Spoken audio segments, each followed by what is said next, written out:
Hola, ¿qué tal? Buenas tardes. Espero todo bien. Agradecidos por la asistencia que tenemos el día de hoy por el webinar del ingeniero Davis Caguana. Va a ser un webinar bastante interesante, como todos los que hemos dado a lo largo de los años. Entonces, el tema de hoy, como ustedes ya saben, es geosintéticos aplicados en defensas ribereñas y un caso de éxito. Bienvenido, Davis, y te agradezco por la presentación. ¿Sí?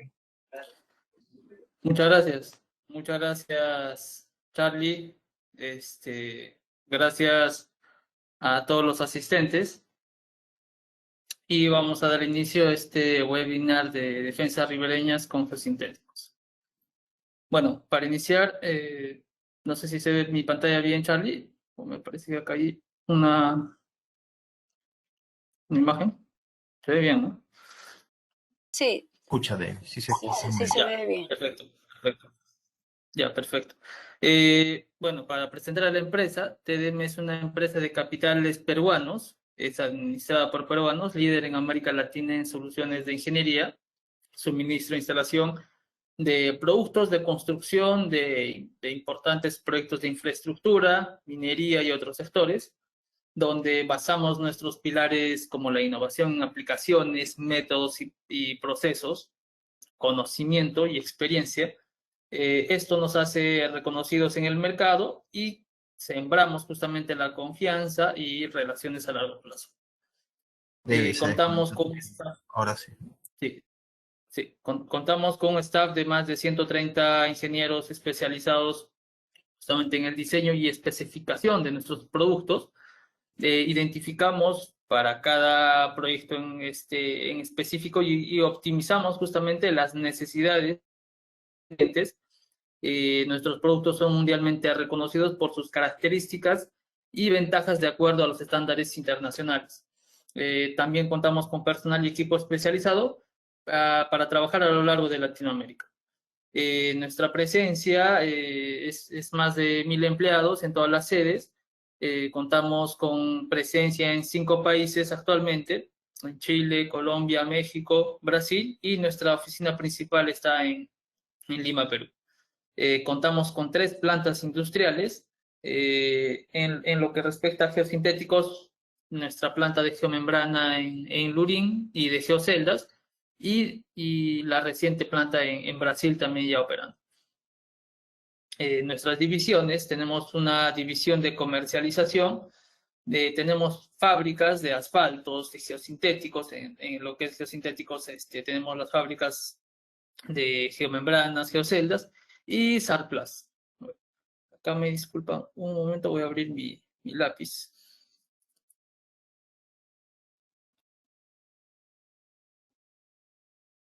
Perfecto, ok. Y en operaciones tenemos TDM Construcción, que eventualmente, en caso se requiera, se hace la instalación de las geomembranas, y las filiales antes descritas, ¿no?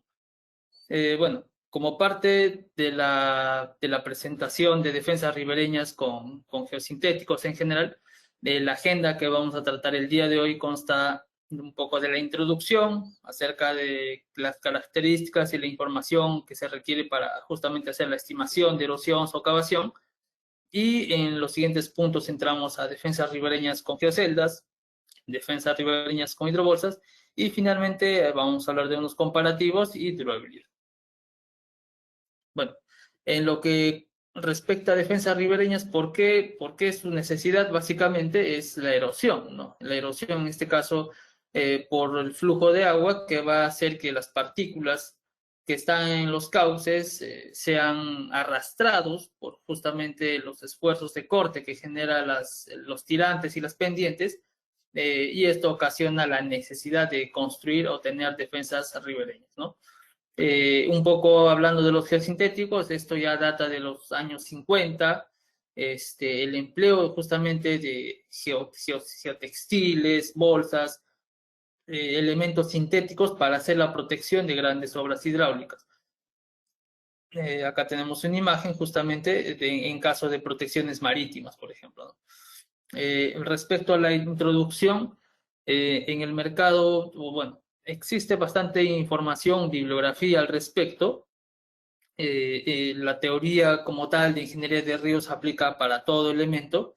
Y lo que respecta a geosintéticos, tenemos a autores justamente holandeses que ya se tiene información de cómo dimensionar, cómo elegir cierto material e inclusive las características mecánicas mínimas que deben cumplir. Y de hidráulica fluvial creo que hay bastante bibliografía para poder ver, ¿no?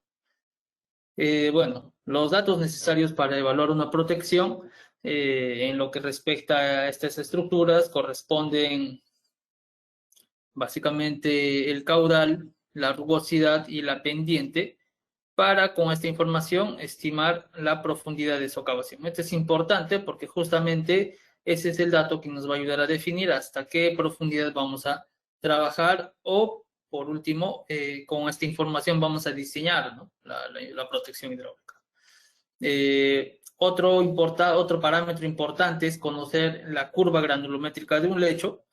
Y justamente cuando un lecho tiende a ser más limoso, más arenoso, vamos a visualizar las propiedades de erosión que puede tener este río, y a la vez lo que vemos en esta tabla es que justamente los materiales que van a estar en suspensión van a ser más materiales finos, ¿no?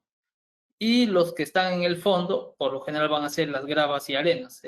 Con esto que quiero decir que por lo general no vamos a tener piedras o gravas por encima del nivel del cauce, ¿no? En el cauce, en lo que respecta al fondo, siempre se van a quedar las piedras y gravas, y son los limos y arcillas que van a estar en suspensión, ¿no? En el cauce o en el tirante del agua.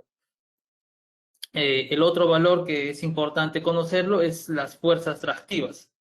Entonces, acá si hacemos un ejemplo, una partícula de, por decir, 6 centímetros o 600 o 60 milímetros, nos ofrece, en lo que respecta a canales, pero eso también se puede llevar o es similar en lo que respecta a defensas, nos da un valor del orden de 5.000 gramos metro cuadrado o 5 kilogramos metro cuadrado, ¿no? Entonces, con esto tenemos una idea de los valores de fuerza de arrastre que va a soportar estas estructuras. Es importante justamente porque cuando hacemos los dimensionamientos siempre evaluamos el corte, ¿no? El famoso valor de fuerza tractiva que se genera tanto en el fondo o en los taludes, y con este valor dimensionamos si es suficiente ya sea el espesor o el material que estamos empleando, con los factores de seguridad que corresponden. Ok, acá entramos a la parte de defensas ribereñas con geoceldas. En la imagen podemos ver un procedimiento e instalación. Se logra ver la geomalla, la geocelda y el relleno del concreto como tal, ¿no? Un poco para comentar y esto hacer el comparativo, en lo que respecta a soluciones tradicionales empleando elementos, por ejemplo, de concreto armado o enrocados, es justamente en el caso de concreto armado que se requiere encofrados, ¿no? Que es un procedimiento que demanda justamente actividades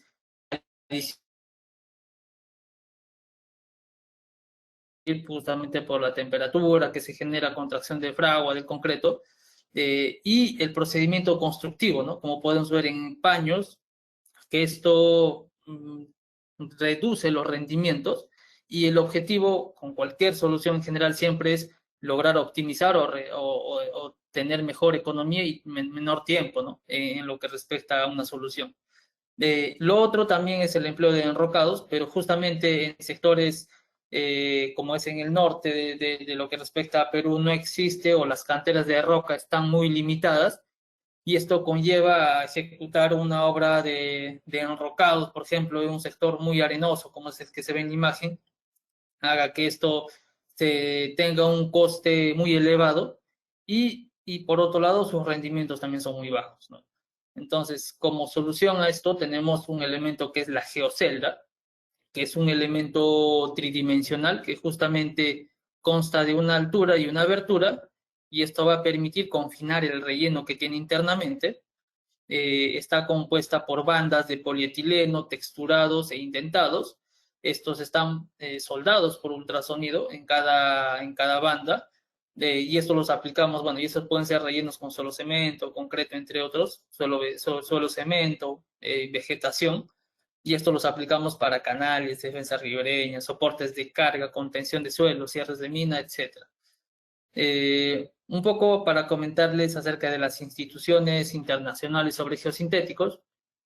En el mundo está el IGS, que es la Sociedad Internacional de Geosintéticos, donde justamente se tiene el gran grupo, bueno, el grupo de tanto de empresas e investigadores en lo que respecta a geosintético, y como institución o instituto que investiga y que realiza justamente desarrollo en lo que respecta a geosintéticos, es el Instituto de Geosintéticos, el cual tiene el Geosynthetic Research, un cuerpo de ingenieros que se dedica a lo que es investigación en geosintéticos, y esto es importante mencionarlo, puesto que en esta página web, esto simplemente es de acceso libre, esto lo puede acceder cualquier persona, simplemente coloca Instituto de Geosintéticos, ¿no? En el Google, por ejemplo, accede a la página web, y ya estando dentro de la página web hace clic a lo que respecta a información, ¿no? Especificaciones, y cuando hacemos clic en la parte de especificaciones entramos a esta página web.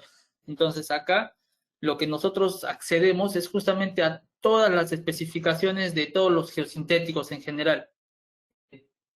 Por ejemplo, si vemos acá dice métodos de testeo, propiedades, frecuencia de ensayos de las geoceldas, ¿no? Entonces, las geoceldas ya tienen una especificación a nivel América, que es de parte de sintéticos, y esto nos permite tener justamente las propiedades mecánicas. Acá podemos ver el documento luego de hacerle clic, y esto es de libre acceso para todo público, ¿no? Y acá podemos ver justamente estas propiedades de diseño, ¿ok? Esto es importante que en los proyectos o en cualquier obra que se vaya a emplear se tenga justamente una especificación que tenga el GC15, ¿no? No es que colocamos una geocelda de tal altura y ya está. Eso no ayuda justamente a elegir el tipo de geocelda, porque al final hay una gran variedad de materiales, y para la aplicación de obras hidráulicas es importante justamente estas propiedades mecánicas, justamente el cual nos da la propiedad de rotura, la propiedad de la fluencia, ¿no? Para durabilidad nos da el negro de humo, esto es para protección UV, y tenemos la frecuencia de ensayos, donde también nos dice, si es en kilogramos, cada 20.000 kilogramos hacer el ensayo como tal de la muestra. Entonces, esto nos permite, por un lado, elegir adecuadamente el material, y tenemos una frecuencia que nos permite hacer el seguimiento o el control de calidad del mismo, ¿no? Esto es muy importante. La fabricación de las geoceldas, como TDM tenemos nuestra fábrica en Lurín, nosotros hacemos y tenemos justamente esta especificación para la fabricación de las geoceldas, en donde tenemos la corrugación y la perforación en las geoceldas justamente para estas aplicaciones. Es importante mencionar la certificación GAILAB, que justamente es donde el GSI acredita a las plantas que van a fabricar estos materiales y que cuenten con esta acreditación GAILAB de fábrica. Esto nos permite justamente tener y cumplir con los reglamentos que indican la especificación por el GRI GC15, y con eso tenemos un control de calidad en lo que respecta al material. Asimismo, en lo que respecta a la fabricación, también contamos con el ISO 9001 en la fabricación de geoceldas. Bueno, acá pasando lo que respecta a las alturas disponibles en geoceldas, se tiene desde los 50 pulgadas hasta los 300 milímetros o 12 pulgadas. Para el caso de defensas ribereñas vamos a estar por lo general en el orden de 75 a 150 milímetros, ¿ok? De esto más adelante vamos a ver que depende justamente de las velocidades y los esfuerzos de arrastre que se van a generar.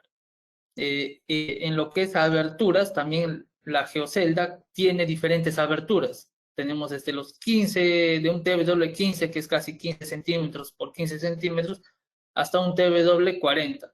Entonces, ¿de qué va a depender elegir uno u otro?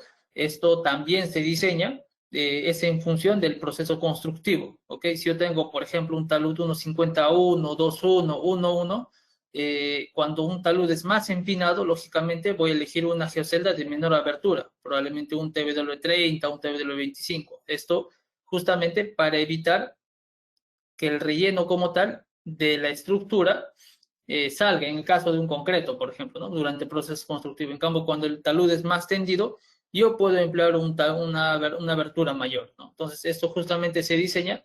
Este es un criterio. El otro criterio es la infiltración, que también hacemos esa verificación en función de la estructura, qué tan importante es más o menos la infiltración, ¿no? Ok. En esta otra parte tenemos los accesorios y anclajes para la geocelda. A ver, acá voy a apagar mi cámara para tener mejor comunicación. Tenemos acá 2 puntos. El primer grupo consta de los tensores multiaxiales, las amarras plásticas y el anclaje que justamente en el talud de la defensa se ancla en la zanja de anclaje. ¿Ok? Esta es la opción más ideal o que recomendamos porque justamente nos va a evitar emplear estacas en el caso de la segunda opción, donde también empleamos los tendones, estos se anclan en un tubo superior y que van acompañados de unas estacas en todo el talud, ¿no? Entonces, esta otra opción también es válida, se empleaba anteriormente, pero se puede decir que esta es una evolución que actualmente se va empleando en mayor medida. Ok, ambas funcionan, ambas son válidas. La ventaja de esta segunda opción que nos va a dar rendimiento, puesto que no vas a tener que estar anclando o fijando la estaca en el terreno, ¿no?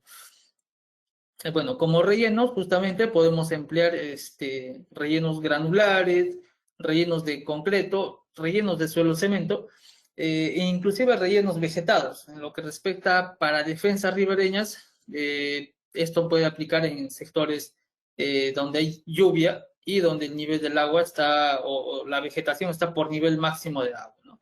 Esto lo vamos a mostrar más adelante. Ok, ensayos de extracción.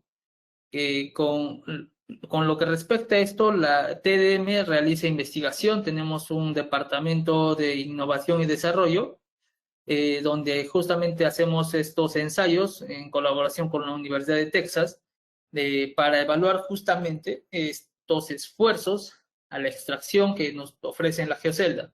¿Por qué es importante esto? Porque justamente acá evaluamos el comportamiento o el confinamiento del concreto dentro de la geocelda.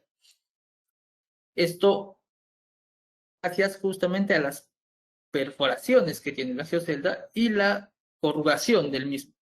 Entonces, esto permite que el concreto genere una buena adherencia y de estos ensayos obtenemos tablas como esta, donde, para tener un ejemplo, una geocelda de 100 milímetros con una abertura, por ejemplo, de TW35, nos permite tener una resistencia de 30 kilonewton o 3 toneladas. Entonces son esfuerzos bastante elevados que nos van a permitir justamente hacer estos datos para diseñar justamente en las obras que vayamos a emplear, ¿no?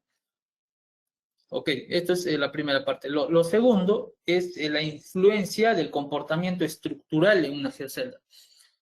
Acá lo que hay que diferenciar justamente es la diferencia entre un elemento rígido, como es un concreto, una losa de concreto, y un elemento semiflexible, que es la geocelda, ¿ok?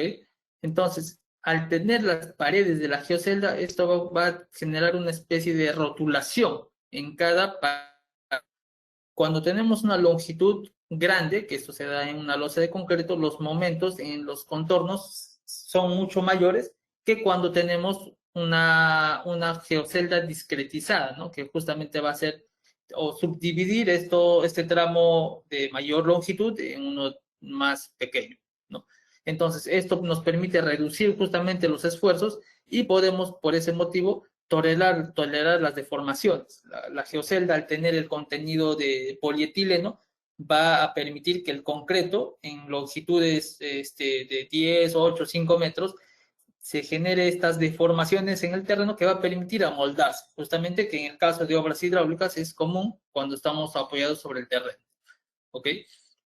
Esto lo podemos ver en esta imagen, donde las bandas de la geocelda va a generar esta pseudo rotulación para permitir su deformación en el caso yo tenga una profundidad de socavación, ¿ok? O en el caso yo tenga una deformación del terreno natural. Entonces, Esta probabilidad es importante justamente para el caso de obras hidráulicas, en el caso de defensas ribereñas. Ok, la otra revisión que hacemos son las opciones de protección antisocavante en las geoceldas, donde podemos tener lo siguiente: colocar una longitud de protección en la parte baja, ¿ok? Y ya no excavamos, simplemente con el valor de diseño, yo dimensiono esta longitud que va a estar en el orden de 1,5 a 3. ¿Eso de qué va a depender? Básicamente del ángulo de fricción del terreno. Si yo tengo un terreno con muy poca fricción o mayor fricción, esto me va a dar una longitud, ¿no? Una longitud de pantalla antisocavante, y con esto dimensiono. La otra opción, que es también válida, colocar la geocelda hasta el fondo de la profundidad de socavación, y tenemos esta alternativa. Esto en algunos casos no es posible justamente por el nivel freático que se presenta, y esto puede requerir otra solución mixta, ¿no? Que es desplantar hasta un punto la geocelda, y la otra o el otro tramo simplemente colocarlos en pantalla antisocavante, que va a ser menor, ¿no? Y con esto tenemos esta solución mixta. Y la tercera o la cuarta solución que tenemos es las bolsas, ¿no? Las bolsas las colocamos en la uña de la protección y tenemos la geocelda en el talud. Esta o todas las soluciones deben cumplir con tener la profundidad de diseño o de protección de diseño antisocavante, ¿no? La altura de socavación. Ok, esto es con respecto a la protección de socavación. La otra revisión que hacemos es en el talud, ¿no? En el talud, justamente cuando yo tengo el sistema colocado en el talud y colocamos en la zanja de anclaje, ok, nosotros hacemos la revisión de la geomalla que va a estar colocada en el terreno. Para esto hay dos posibilidades. Una es emplear el método de Kerner, donde al tener una altura de relleno, tanto por encima de la geomalla y dentro de la zanja, nosotros evaluamos los esfuerzos hasta tener la dimensión de la zanja, o por el método de Euler, donde vamos a tener las tensiones que van disipándose justamente por los puntos de cambio, ¿ok? Y esto nos permite justamente con los pesos de la estructura también nos da fuerzas de fricción, y vamos dimensionando la estructura hasta tener una tensión T3 que debería ser 0, y con esto ya tengo dimensionado, ¿no? De esa manera obtenemos un ancho de zanja y una altura de zanja, ¿ok? Entonces, de esta manera dimensionamos el anclaje, tanto para la geomalla y como la dimensión de la zanja. Perfecto. Entonces, acá podemos ver que este es un elemento bastante interesante para aplicar en protecciones ribereñas, justamente debido a su condición semiflexible y por los beneficios que nos ofrece de básicamente ya no emplear encofrados, aceros y juntas de dilatación, ¿no? Perfecto. La primera revisión que hacemos para determinar la altura de la geocelda es en función de la velocidad. Esta es la primera revisión, ¿ok? Entonces, si en mi proyecto yo, por ejemplo, voy a dar un valor, si tuviera 4 metros por segundo en un río que estoy evaluando y deseo emplear este sistema, tengo dos posibilidades, ¿no? Puedo emplear 50 milímetros, 75 milímetros o 100 milímetros. Entonces, de aquí yo puedo elegir 6 o 7 o 75 milímetros o 100. 50 no, porque estaría en el equilibrio, ¿no? Entonces, para tener un factor de seguridad, yo me puedo ir, por ejemplo, con una geocelda de 100 milímetros. Entonces, si dividimos 7 entre 4, solamente por velocidad, y ahí vamos a tener un factor de seguridad. Entonces haciendo este ejercicio, tenemos 1,75, ¿no? Entonces, si yo le emplear este elemento de 100 milímetros, yo obtengo un factor de seguridad de 1,75, ¿no? Entonces, esto es válido y también puede emplear el de 75 también, como pueden ver, ¿no? Entonces, ahí va justamente qué factor de seguridad quiero tener para el proyecto. Esto es en función justamente de la teoría de Shields, de movimiento inminente de partícula, ¿no? Y esto es contemplando solamente la geocelda, ¿ok? Solamente la geocelda. Ahora, si contemplamos la geomalla, que por default va, justamente yo puedo inclusive emplearlo en velocidades aún mayores porque estoy anclado en una trinchera superior. La otra revisión que hacemos es la fuerza atractiva, ¿no? O la fuerza de arrastre. Entonces, similar a un canal, en el caso de una defensa ribereña, la fuerza de arrastre solamente se va a generar en el talud, ¿ok? Entonces, por lo general, ese valor en el punto máximo va a ser el 75% del corte que se da en la base. Esto se da justamente porque los tirantes van reduciendo, ¿no? Al ser una defensa generalmente en un talud que está inclinado, el nivel del agua a medida que avanzamos en la superficie va reduciendo. Entonces, esto hace justamente que los esfuerzos reduzcan y tengamos un menor efecto erosivo, ¿no? En los taludes. Hacemos esa revisión de arrastre y con eso también verificamos. Esto se puede ver mejor en la imagen, donde el esfuerzo de corte en el talud solamente llega justamente a este nivel del agua, ¿no? Hacemos esta verificación, con calculado este valor, calculado el peso de la estructura que va a ser el que va a deslizar en este sentido, ¿no? Esto básicamente es descomponer las fuerzas. Yo tengo un ángulo de inclinación alfa y yo sé el peso de mi estructura por metro lineal, yo tengo un valor en este sentido, W. Esto descomponemos en dos sentidos. Tendría acá la componente un sentido, esto es alfa, y la componente que va a querer deslizar la estructura va a ser el peso justamente por el seno del ángulo, ¿no? Entonces, tengo esta fuerza, tengo la otra fuerza que va a ser el esfuerzo de corte, y de estas dos fuerzas que son las actuantes voy a tener una resultante. ¿Ok? Lo voy a pintar de rojo.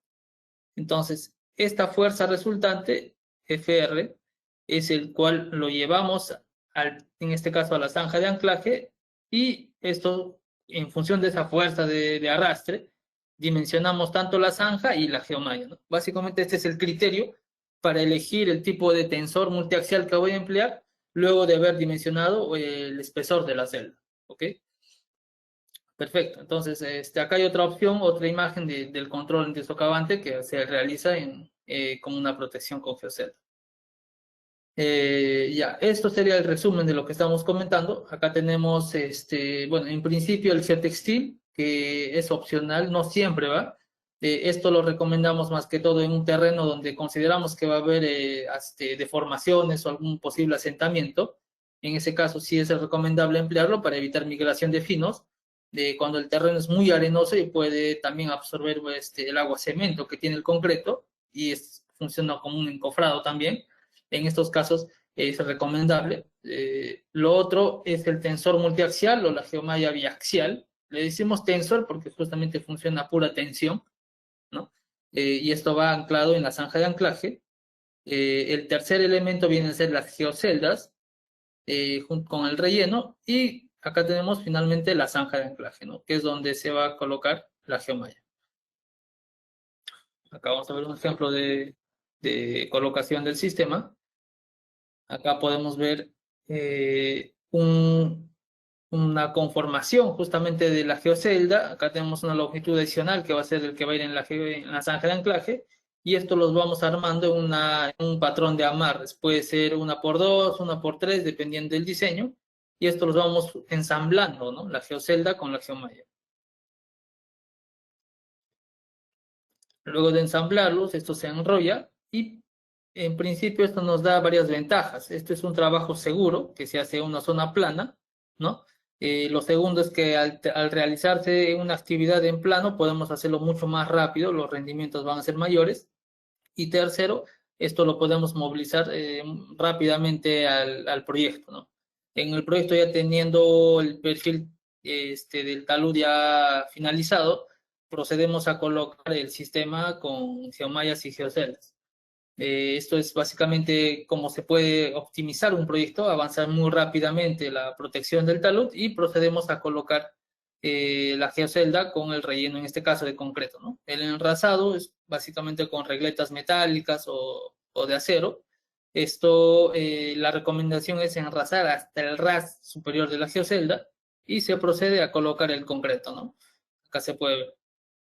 Entonces, justamente con esta actividad uno puede avanzar todo el tramo lineal que tenga de concreto, y la única recomendación es rellenar completamente cada cocada de geocelda. Entonces, con esto podemos luego al día siguiente de trabajo proceder con el siguiente tramo y así se va continuando. Esto justamente nos beneficia en ya no emplear elementos de acero, ya no empleamos encofrados, ya no empleamos juntas de dilatación, y con esto podemos agilizar mucho más una obra de protección ribereña o hidráulica. Acá podemos ver la imagen. Esto luego de un periodo de avenida máxima que tuvo este cauce, se puede ver el arrastre de las palizadas, de las rocas que generaron, y el talud como tal en óptimas condiciones, ¿no? Operando hasta la fecha. Bueno, ahí quedan sedimentos y demás material que queda luego de la avenida, ¿no? Entonces, al igual que hay un montón de proyectos ejecutados actualmente. Acá se puede ver una imagen que quiero mostrarles. Lo ideal es que sí se vea la cocada como se ve acá de la geocelda, y con esto tenemos justamente el acabado recomendable, ¿no? El concreto hasta el ras de la geocelda. No sugerimos sobre rellenarlo, puesto que se puede generar justamente en esa superficie extra de concreto no confinado alguna fisura, pero muy superficial, ¿no? Entonces es más un tema estético. Con esto podemos tener acá unos slams de concreto para rellenar según el talud, ¿no? Talud de inclinación del talud. Ok, acá pasamos algunas experiencias. Igual, si tienen alguna consulta, déjenlo en los comentarios y seguramente al final estamos respondiendo. A ver, acá este es un proyecto ejecutado el año pasado en la Quebrada Corrales. Acá podemos ver este elemento, este sistema, cómo se va colocando en los taludes con la colocación del concreto, ¿no? Hay varias formas, unos concreto por bombeo, en este caso, que permite la colocación del concreto en toda la superficie, junto con este caso, con la geomalla y los anclajes que corresponden, ¿no? Acá podemos ver otra captura, en este caso en una zona de curva, ¿no? Como se observa, se puede emplear el sistema, se acomoda justamente, no es un sistema rígido, entonces se puede acomodar a la superficie que tenga el terreno.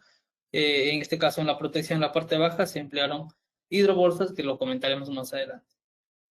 Este proyecto, en este caso del río Zarumilla, que es otro tramo en Tumbes, que inicia en el año 2000, ¿ya? Y este río tiene actualmente 40 kilómetros.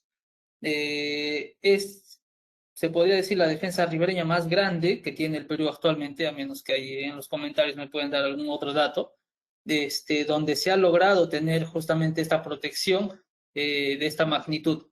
Esto se logró justamente con el beneficio de los geosintéticos. Acá se puede ver todos los taludes con protección ribereña de geocelda y concreto, ¿no? Justamente por los beneficios de rendimiento que brindan y comentados previamente. Acá podemos ver el talud de geocelda con ya luego de 10 años de operación, ¿no? Ya estoy en operación, que se puede generar alguna vegetación superficial. Algunos siempre preguntan esto, ¿cómo queda luego de 10 años, 15 años? Esta es una imagen, ¿no? Que podemos ver de ejemplo, y el sistema trabaja adecuadamente. Se puede generar superficie o vegetación superficial, pero esto si uno desea con una pala lo puede retirar tranquilamente, o lo puede dejar y no hay ningún inconveniente, ¿no? La ventaja de este sistema, como podemos ver en la imagen, es que no permite, por ejemplo, el crecimiento de árboles o arbustos, ¿no? Y esto es un beneficio a nivel hidráulico, puesto que no quita caja hidráulica a un sistema, a un río como tal. Entonces, de esta manera, conservamos justamente la sección del cauce, y ante una avenida máxima siempre vamos a tener el nivel de diseño que se contempla inicialmente, y esto es un beneficio, ¿no? Por ejemplo, si en una obra tradicional de enrocado que a veces que tenemos, entre los vacíos del enrocado generalmente van a quedar sedimentos, y esto permite el crecimiento muchas veces de plantas o arbustos que justamente reducen la carga hidráulica, ¿no? Entonces, este es un beneficio, por ejemplo, que ofrece la geocelda. Ok, acá pasamos a otra imagen. Este es el tramo 3. Esta protección ha tenido 3 tramos. Estas son imágenes de los primeros tramos. Esta es la tercera etapa. Acá podemos ver la colocación justamente del sistema geocelda, rellenas de concreto. El procedimiento de instalación es el mismo que se comentó al principio. Se coloca la geomalla, se coloca la geocelda, y esto luego se coloca en campo, ¿no? Acá podemos ver la zanja de anclaje. La geomalla está colocada justamente hasta la zanja inferior. tenemos la geocelda como tal en todo el talud. Bueno, en este caso en particular se han acompañado de tendones, ¿no? Es suficiente con emplear la geomalla, pero en este caso se prefirió el cliente emplear ambos sistemas, que pues, va a resolver mucho mayor. Acá podemos ver la compactación en la zanja de anclaje, que esto se va llevando en toda la parte superior. Acá podemos ver la instalación. Justamente este es un talud de una altura aproximada de 8 o 9 metros. Realizar esta actividad, por ejemplo, con un trabajo de enrocado, acá tenemos 5 metros 20, ¿no?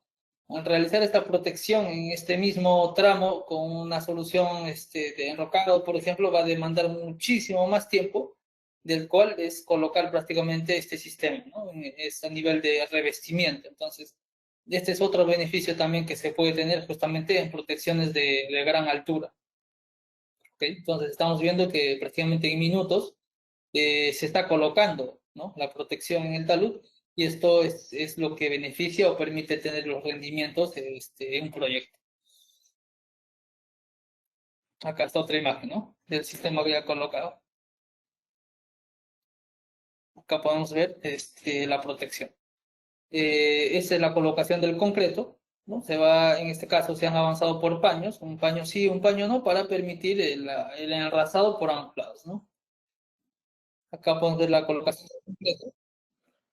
En este caso en Sarumilla no fue por bombeo, sino fue por gravedad nada más el concreto, se colocó, y gracias a la fluidez del concreto esto simplemente bajó hasta la parte baja y se fue luego enrasando en todas las paredes. ¿Okay?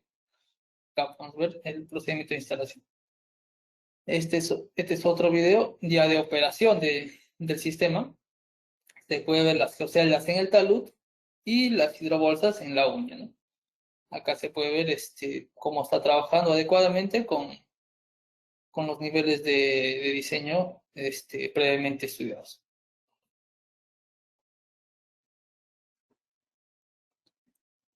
Bueno, acá vamos a ver otras experiencias.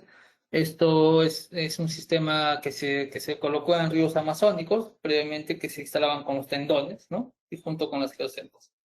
Acá se puede ver el relleno de concreto. También se pueden colocar en zonas curvas, ¿no?, con los eliminadores de supresión. Esto también se puede, o permite colocarse en superficies bastante irregulares. Este es un relleno de suelo cemento, en este caso no hay, no hay piedra, ¿no? No hay grava, entonces simplemente se emplea el suelo de la zona y con un porcentaje de cemento lo colocamos dentro del sistema, que es también vale. En Perú también hay bastante experiencia. Este es otro proyecto donde se colocó en un talud también de gran altura. En Brasil se ha colocado también, bueno, en esta otra disposición, ¿no?, que es en forma perpendicular.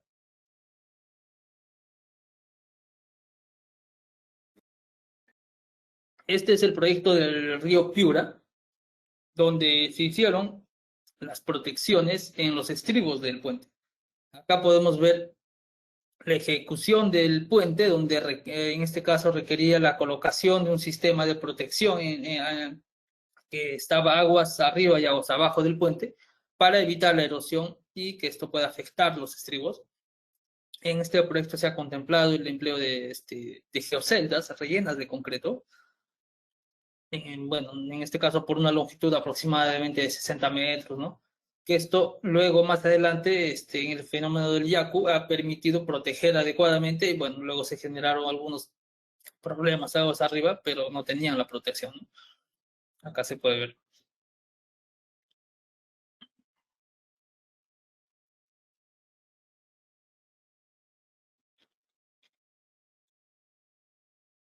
Esta otra imagen del río Piura. En caso requiera, también se pueden colocar eliminadores de supresión, ¿no?, que son tuberías que van a permitir el paso del flujo a través de la geocelda, que es un sistema versátil. Ahí se observa el nivel del agua en operación.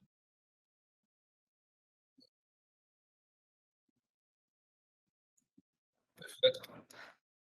Sí, a ver, esto es otro tipo de protección que se emplean en caso de protecciones en selva.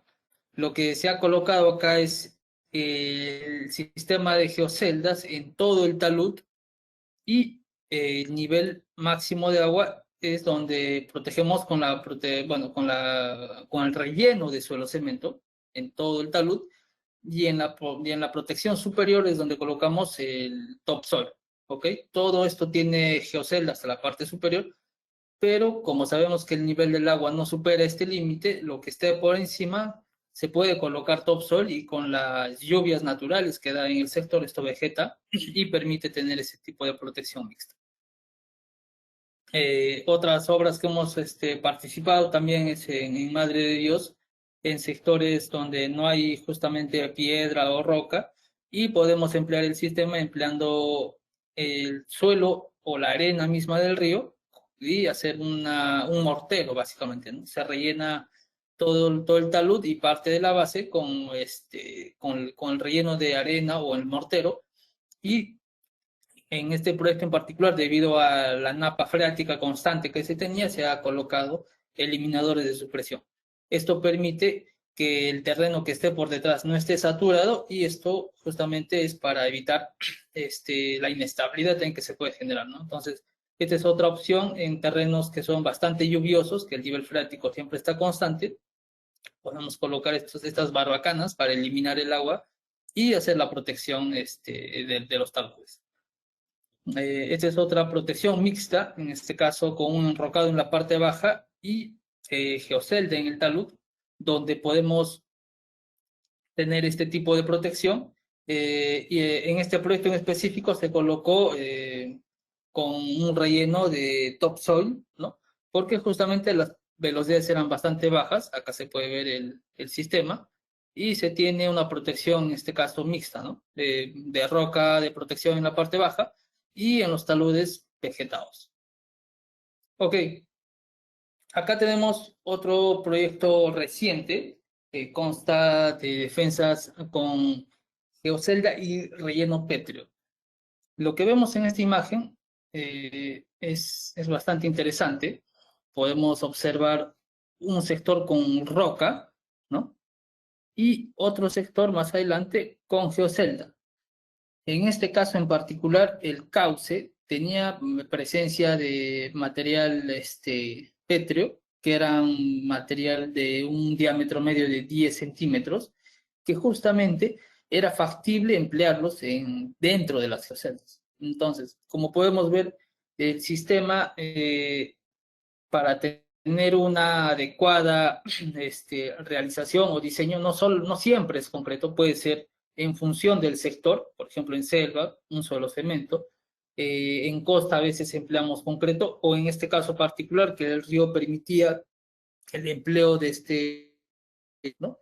Y se puede colocar para confinar justamente junto con la geocelda y hacer esta protección.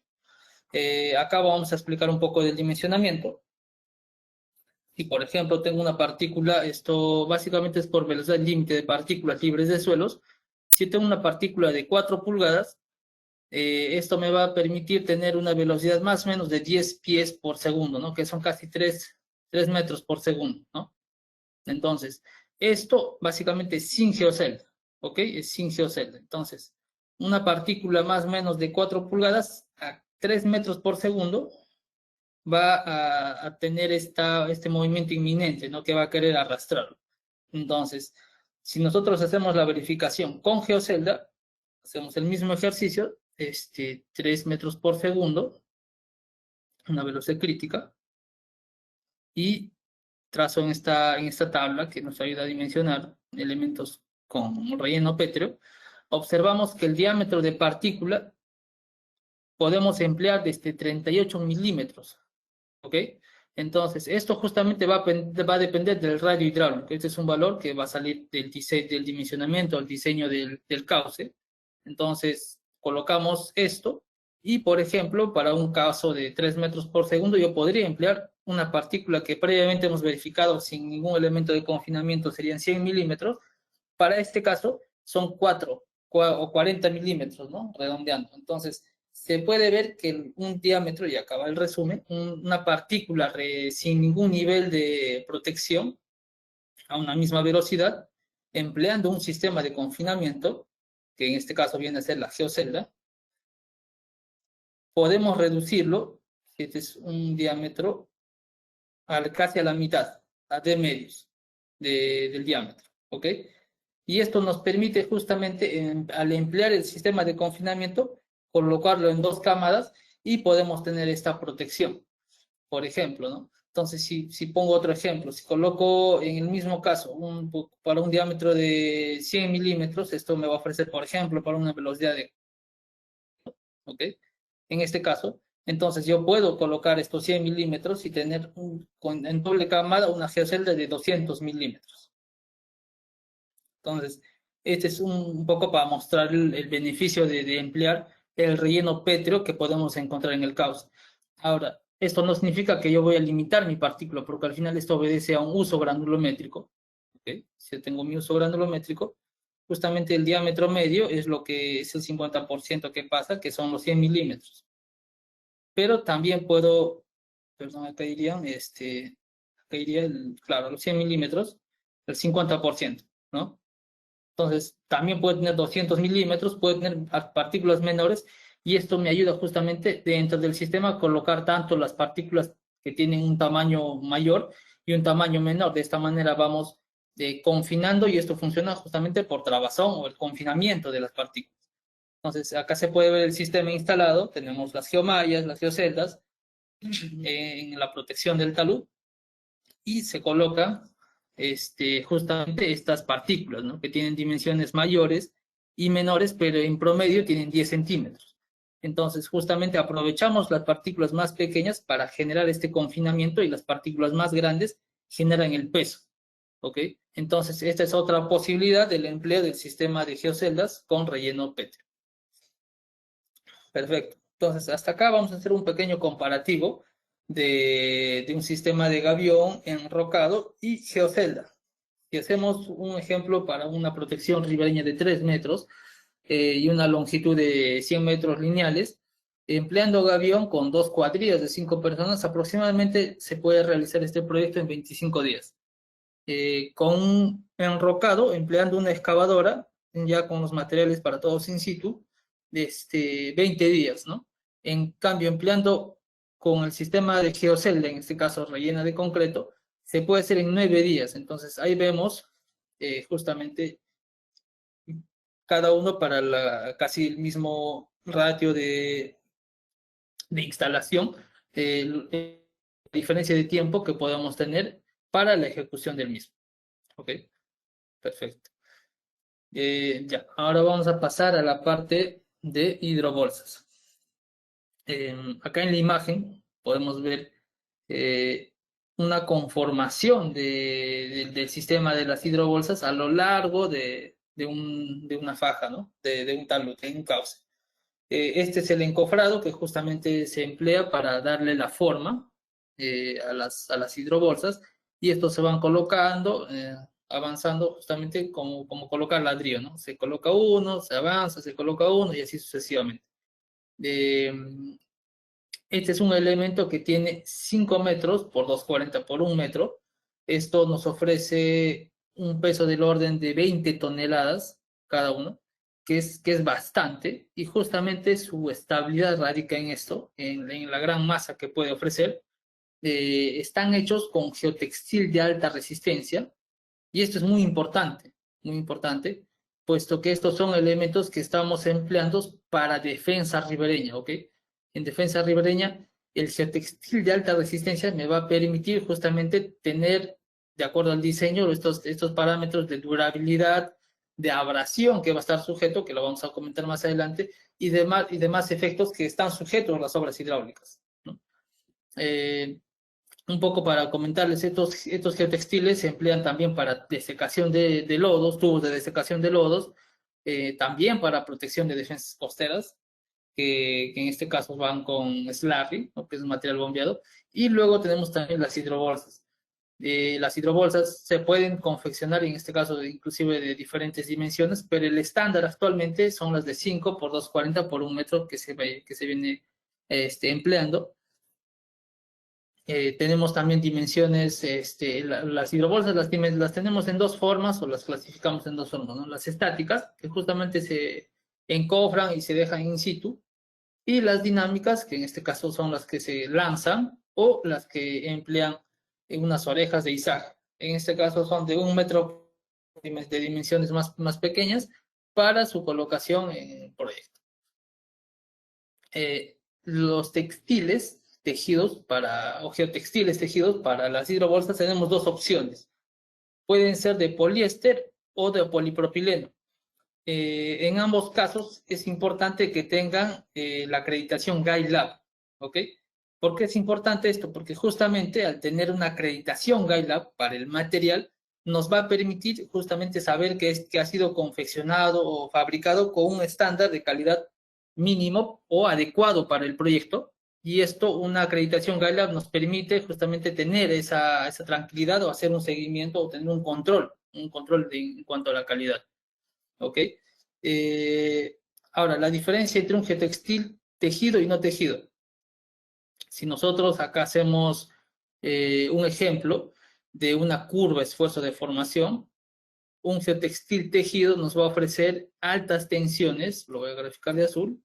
Por ejemplo, acá yo tendría 100 kilonewton, ya de 5 o 10 kilonewton. Entonces, un geotextil tejido, que es este de acá, me va a ofrecer altas tensiones a muy bajas deformaciones. Hablemos de 3%, 10%, exagerando, ¿no? 10%.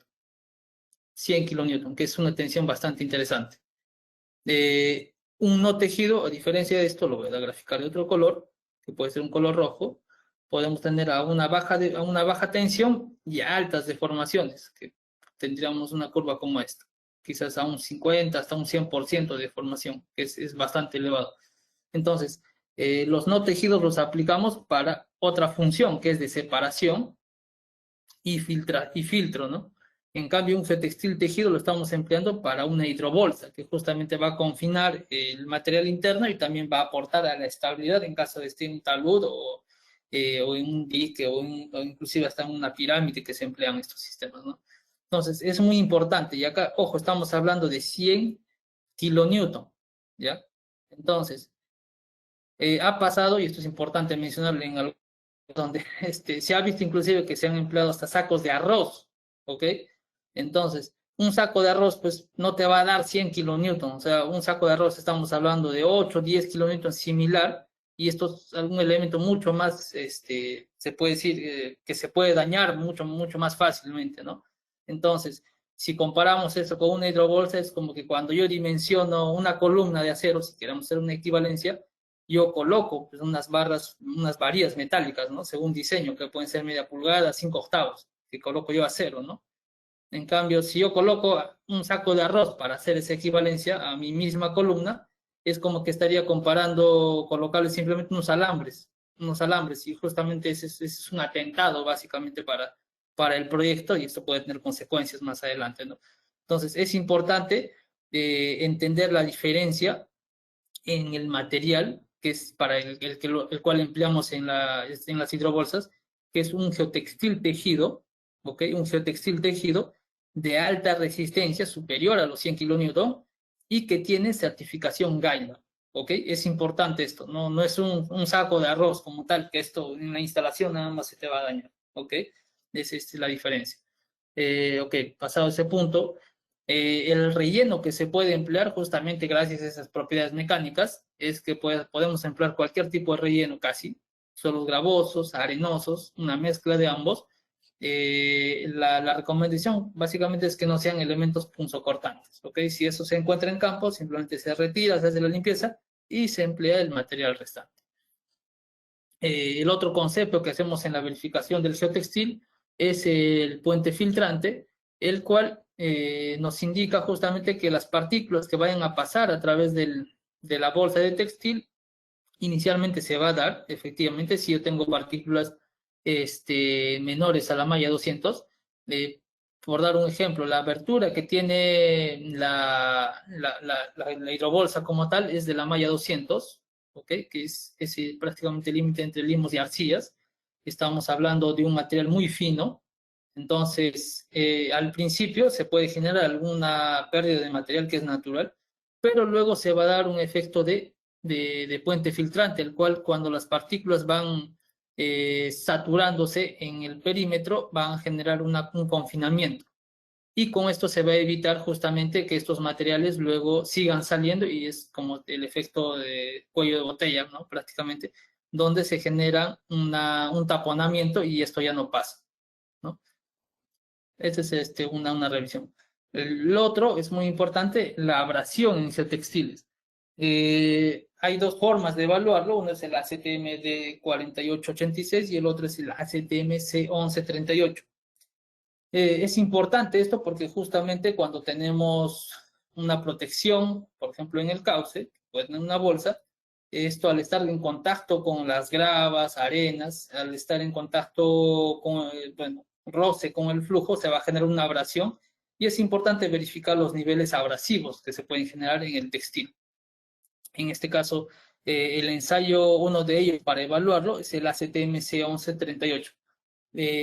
Hay algunos casos donde se recomiendan o indican, por ejemplo, lo que es el ensayo de la lija, pero esto no aplica para un proyecto hidráulico, puesto que la protección o el comportamiento o la operación de la hidrobolsa como tal en el cauce va a estar sujeto a agua, que va a ser un tirante constante de nivel de agua, y abrasión producto de las partículas. Entonces, la forma para evaluarlo, esto también para diseñarlo, es con un ensayo justamente donde te permita tener una carga de agua y unas partículas para simular esa abrasión. ¿Okay? Esto se puede ver en múltiples ensayos donde se hace justamente o se acelera esto con un tambor rotatorio, por ejemplo, con unas partículas que tienen una dureza y una geometría que a permitir visualizar ese nivel abrasivo para elementos que pueden ser geotextiles y geomallas. ¿Ok? Entonces, de esta manera se puede verificar para la condición del proyecto, esto me va a permitir tener la durabilidad adecuada. TDM tiene justamente el departamento de I+D, de investigación y desarrollo, donde se hace justamente estas investigaciones y ensayos para verificar estos elementos. Entonces, de ello tenemos como resumen esta tabla, donde para un suelo que es arcilloso y limoso, no va a requerir alguna protección adicional, como una protección antiabrasiva adicional a la bolsa. En lo que es arenas tampoco, pero cuando tenemos un terreno que es gravoso, por ejemplo, sí va a requerir una geomalla de protección, que puede ser una de poliéster, una de polipropileno, si es una cantidad alta de gravas, inclusive una triaxial, ¿no? Si estamos hablando de bolonerías, ya vamos a hablar de geoceldas, inclusive con shotcrete, o geomallas de polipropileno, que es la otra opción para hacer la protección de las bolsas. Ok. La otra revisión de estabilidad que se hace en este sistema de bolsas es el deslizamiento, es el volteo y la inestabilidad global. Esto lo hacemos en función de los parámetros geotécnicos que tenga el terreno. Es importante siempre conocer la cohesión, la fricción y el peso volumétrico. Con estos parámetros hacemos justamente la verificación. Esto podemos emplearlo con un software de slide también, por ejemplo, de equilibrio límite, como es el slide. Y con ello debemos cumplir justamente los factores de seguridad mínimos, ¿no? Siempre se recomienda o recomendamos emplear un factor de seguridad estático mínimo de 1,5 y el pseudoestático de 1,1, ¿ok? Entonces, con estos valores se diseña justamente estos sistemas para tener para la revisión de estabilidad. Acá podemos ver una sección típica donde colocamos una protección para la protección de un talud. Siempre se coloca el geotextil por debajo de la bolsa, es similar a un enrocado, puesto que entre bolsa y bolsa se puede tener algún vacío, proceso constructivo. Tenemos la hidrobolsa como tal, y esto siempre hasta una profundidad de socavación, ¿no? Y el tirante de agua. Acá podemos ver otra imagen, este es un proyecto en selva, por ejemplo, donde se colocaron las hidrobolsas estáticas en la zona seca y las dinámicas que se lanzaron con unas barcazas en la parte baja, ¿no? Entonces, esto tiene doble procedimiento para la ejecución como tal. Entonces, en resumen, acá podemos mostrar un procedimiento, en un proyecto típico. Se prepara el terreno, se retira material punzante, ¿no? Se perfila, se coloca el geotextil, luego se procede a colocar las bolsas, se procede a encofrarlas, se rellenan las bolsas, esto también permite emplear el mismo relleno propio, y luego se retiran las bolsas y se va repitiendo el procedimiento. Acá vamos a ver lo que es respecto a hidrobolsas dinámicas. Estas se van lanzando en caso que se requiere, por ejemplo, recuperar un área perdida producto de la erosión. Se lanza todas las bolsas en un nivel en el mismo cauce hasta la zona de nivel máximo de agua, ¿no? Y luego se rellena con material propio. El procedimiento constructivo es bastante sencillo. Rellenamos, primero que tenemos el encofrado, que puede ser un volquete, se coloca la hidrobolsa, se hace el relleno de la misma, se tapa bueno, se hace la costura, ¿no? De la parte superior de la hidrobolsa, y luego esta se procede a lanzar en el fondo del cauce, ¿no? Se puede tener la cantidad de bolsas que sea necesaria en función de la profundidad y el diseño que se tiene. Esta es una forma con unas barcazas, un volquete, y lo otro es con una excavadora, por ejemplo, en caso quiera tener más control o más precisión en la instalación. Las ventajas es que estos elementos poseen alta resistencia, baja deformación, se amolda al terreno fácilmente. El producto como tal es liviano, esto permite trasladarlo a zonas inhóspitas, ¿no? Pero podemos emplear el relleno del mismo, el relleno propio. Se puede instalar en cualquier tipo de terreno, camiones, excavadoras, que son equipos que tiene prácticamente todo contratista, y esto nos genera ahorros. Acá podemos ver un video de la instalación. Este es en cauce, por ejemplo, que se está colocando.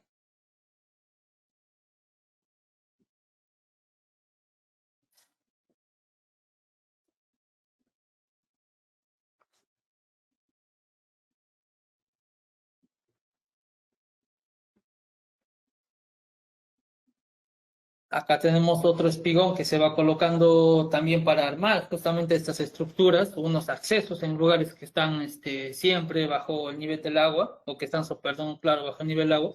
Entonces, este tipo de material permite justamente la construcción de este tipo de obras.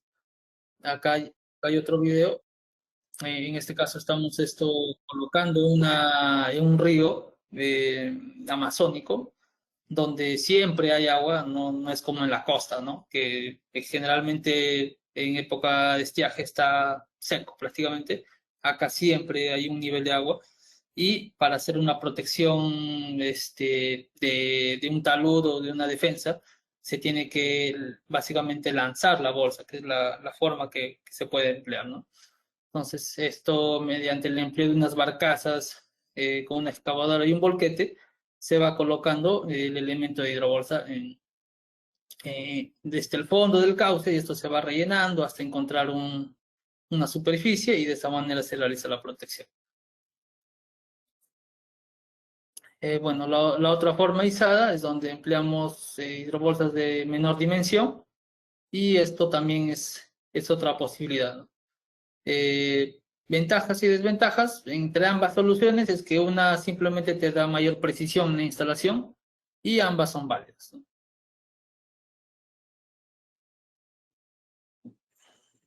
Acá hay otra imagen de una protección del cauce. Esta es una protección mixta. Tenemos geocelda en el talud e hidrobolsa en la parte baja, ¿no? Esto está para estribos de puentes. Acá se puede ver otra imagen de la geocelda en el talud y las hidrobolsas en la parte baja. Es otro video.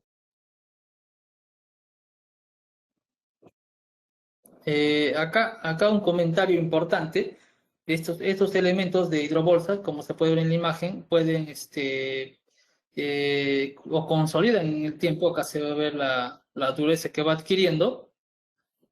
Y es importante también en los diseños contemplar la parte social, ¿no? Si bien es cierto, a nivel de ingenierías uno puede ver la socavación, puede ver el talud, pero como proyecto siempre tenemos una concepción integral del proyecto. Y en este caso, por ejemplo, está pasando una motocicleta, ¿no? Esto, por ejemplo, no está diseñado para el proyecto, no es lo recomendable. Acá si es que se tenía previsto esto, esa posibilidad, contemplarlo previamente y, por ejemplo, colocar un acceso, que puede ser con la misma geocelda, ¿no? Hasta este punto, y tener un pase temporal, por así decirlo, ¿no? Entonces son cosas que también se deben llevar dentro del diseño y hacer un trabajo social, ¿no? Justamente con las comunidades para ver qué otro uso le pueden dar a la infraestructura, puesto que esto está diseñado para hacer una protección antisocavante, no un pavimento prácticamente, ¿no? Que esa es otra recomendación que les podemos hacer. Ok, entonces acá para mostrarle un poco más de imágenes de los proyectos ejecutados. Este es del río Sarumí, acá podemos ver la instalación del encofrado. Como proceso constructivo, en este caso se colocaron unos listones en el perímetro del encofrado, justamente para permitir la colocación temporal o la fijación temporal de la hidrobolsa por seguridad, ¿no? Que son cuestiones para instalar adecuadamente. Se rellena y podemos ver la colocación del relleno arenoso. Esto justamente permite el relleno del material propio del cauce, y como se puede ver en la imagen, podemos tener un avance significativo empleando este sistema.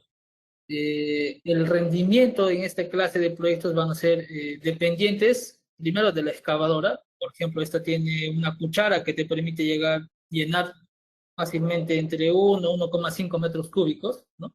Entonces, al tener mayor capacidad de carga, puedes justamente incrementar mucho más el rendimiento, pero hablamos típicamente con una excavadora quizás de menor tamaño, del orden de 40 unidades día. Entonces, es un rendimiento bastante interesante a comparación de soluciones tradicionales. Acá se puede ver la colocación o el relleno del mismo material propio por detrás de la bolsa. Acá se observa la ejecución del proyecto. Esto justamente está colocado hasta una profundidad de socavación, ¿no? Que en este caso iban de casi 4 metros. Y la otra consulta que por lo general nos lo hacen es cómo se ve el sistema luego de la operación, ¿no? Acá podemos ver una imagen del sistema de hidrobolsas con vegetación superficial, que esto se genera naturalmente, producto de la erosión de los sectores aledaños. Se va a generar básicamente material orgánico, material arenoso que se va a dar en la superficie, y esto va a permitir, junto con la humedad del cauce, el crecimiento de vegetación superficial. Entonces, esta vegetación también va a generar una protección adicional, inclusive a las bolsas, por un tema de UV, ¿no? Entonces, esa es otra ventaja que ofrece el sistema en estas condiciones. Acá se puede ver el sistema en operación de las hidrobolsas instaladas. Perfecto. Este es otro proyecto donde hemos ejecutado el sistema de hidrobolsas, pero con un elemento adicional, que fueron las geomallas triaxiales. Esto se empleó justamente porque el cauce tiene presencia de gravas y arenas, y esto en la operación del mismo puede generar abrasión en las bolsas. Entonces, para brindar una mayor vida útil al sistema, generamos esta capa antiabrasiva y podemos seguir ejecutando adecuadamente. Acá podemos ver una sección típica. Lo que visualizamos acá es que tenemos primeramente una pantalla, una longitud adicional de protección, y segundo, tenemos una profundidad por desplante, ¿no? De 2 metros.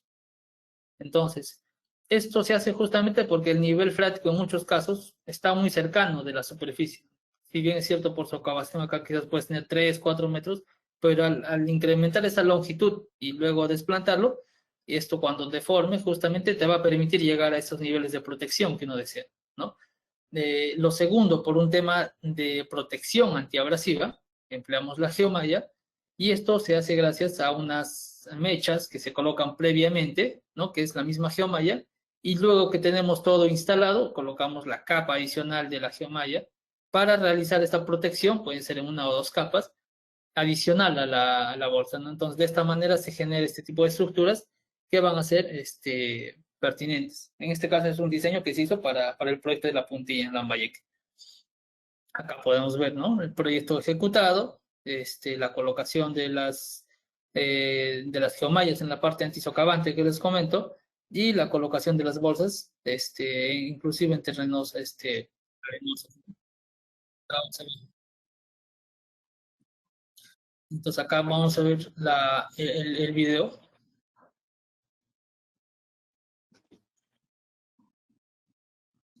Acá podemos ver la colocación, ¿no? Del encofrado.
Perfecto.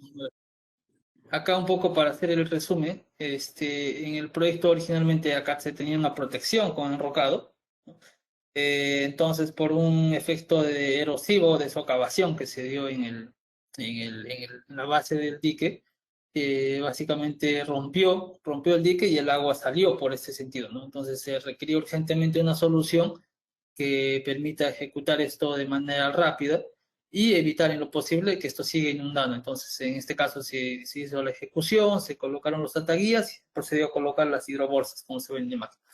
Esto ha permitido ejecutar el proyecto rápidamente y con los criterios de diseño adecuados, ¿no? Para su empleo. Acá se puede ver las bolsas, las geomallas y la ejecución. Perfecto. Muchas gracias por su tiempo a todos los asistentes.